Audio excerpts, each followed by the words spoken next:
ስድብና ግጻጼ ባህላዊ የአገር በቀል ስድቦችን መሳደብ ስድብ አይደለም። ስድብ ዘመናዊ ስድቦች ናቸው። ዘመናዊ ስድብ ብዬና ባህላዊ ስድብ ብዬ የሚለው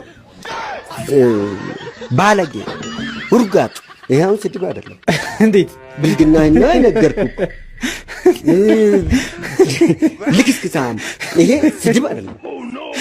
የምትልከሰከስ ከሆነ ልክስክሳም፣ ልታጫም፣ ባለጌ ብለህ ስትል አባት ለልጁ የሚቆጣ ነው እንጂ ይሄ ስድብ አይደለም። ስድብ ዘመናዊ ስድብ የሚባሉት በእናት የምትሳደብ ከሆነ አንተ ዘመናዊ ተሳዳቢ ነው፣ ባለጌ ነው፣ ተሳዳቢ ነው።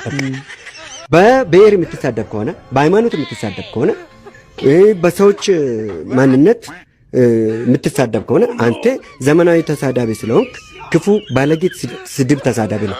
የኔ ግን ገጻሽ ነው፣ መላሽ ነው፣ አስተማሪ ነው።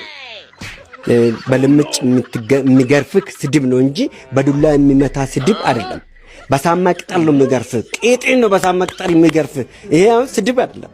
ይሄ ድሮም እገርፋለሁ ዋ በሳማ ቅጠል ነው የሚያቃጥልህ ብሎ መሰዳደብ ድሮም እናት አባት ለልጆች የሚናገሩት ናቸው። ስለዚህ ይሄ ኖርማል ነው።